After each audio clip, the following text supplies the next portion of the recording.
door.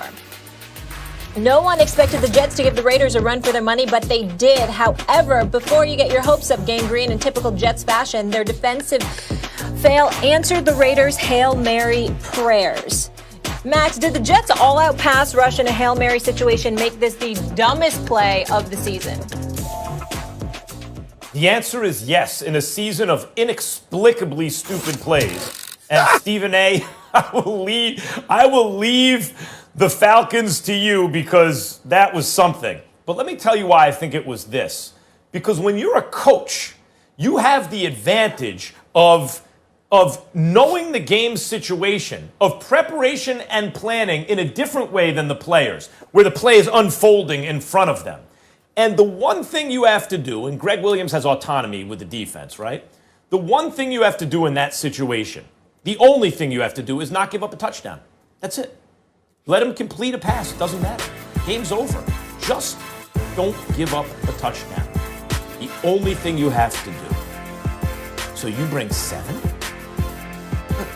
You leave guys in man coverage and behind the defense. And by the way, Mike Greenberg pointed this out this morning, Stephen A. on Get Up. It was the second consecutive play that they let someone get behind the defense. Like, it's inexplicable. And by the way, you do start to think, like, Greg Williams is a competitive guy, but it's the kind of play when fans get suspicious about motives for teams. Like, do they want the first pick? Does someone have money on the game? Like, that kind of stuff that fans talk about, which I don't believe is the case here. But it's that inexplicable. Like, you need some reason. Greg Williams, I don't care, as it's been pointed out all day on ESPN and last night, that he has done this before. The one thing you don't do and the only thing you don't do is give up a touchdown. And so that's the play you call? It doesn't make sense. Stephen A., it is actually the dumbest play of the year. Max Kellerman, let me parse words here. It may have been the dumbest call, but it wasn't the dumbest play.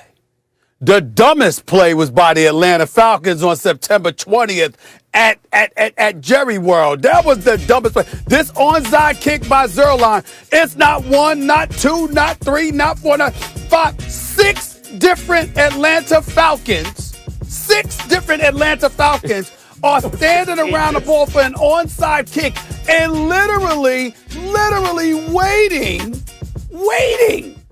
for that, treating it like it was I don't even know what to say. It's treating it like it was a punt, okay? And they were like waiting for the ball to hit. And I understand they had to get to the 45-yard line. I get all of that.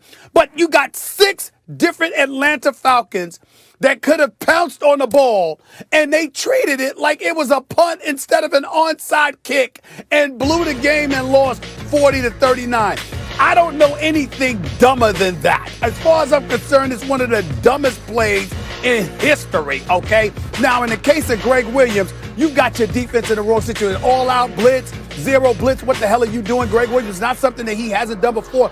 He's done it many times. That's just his way, his ego, and that got in the way, and his team suffered because of it, because he clearly didn't put them in the best position to win. Only having 3 dudes in the secondary, for crying out loud, and rushing 8. Just dumb. We get all of that. We understand that on the part of Greg Williams. But when that still doesn't eclipse 6 different dudes, and your only assignment is to pounce on the football. That's it. You ain't got to cover nobody. All right? You don't have to sit up there and worry about coverage. You don't have to. All you have to do is pounce on the ball. And 6 different Atlanta know what the Falcons difference is? Was right there, and none of them did it. All 6 of them didn't know what the hell to do. Now, I don't know if that can eclipse the stupidity of Greg Williams. Well, I appreciate the distinction between the dumbest play and the dumbest call or something. The dumbest call. What's amazing about the play with the Falcons is it was contagious. Like, I understand one dude just having a brain freeze, but 5 dudes? It doesn't make sense. Here's the difference, Stephen A. Let's convict them in a court of popular opinion, right? Of public opinion. One, they both killed the game, but one was manslaughter. That was not premeditated what the Falcons did. That was spur of the moment. They messed up. Gregg Williams, that was murder. He murdered that game for the Jets. Terrible call. That was premeditated. Stephen A., it's 3rd and 10. It's 3rd and 10 with the game on the line, and you just don't let let anyone get behind the defense. And they go 0. They have no safety, no nothing. They're in man coverage with the fastest dude on the field. I don't. Max, you missed something. Logic? You missed something. What's the logic? You missed something. Not only were they in man coverage against the fastest dude on the field, the name of the cornerback was Lamar Jackson. I mean, damn. You know that thing. I mean, when we've got a Lamar Jackson that is, I'm talking about an elite athlete and a speedster at the quarterback position for the Baltimore Ravens, and this quarterback happens to have the same name. I mean, that's just pretty bad, and I get it. But again, it's entirely better different. off putting Lamar Jackson on. It's entirely different than 6 dude we gotta roll. Not knowing to pounce on a football. Yeah. That's just dumb. There's a first time for everything, and there's a reason why this is the first time that's happened. So 2020. We got to keep it moving because we got a full live second hour coming up on First Take. A lot to get into, guys. Find out why Nate Robinson getting knocked out is getting Floyd back in the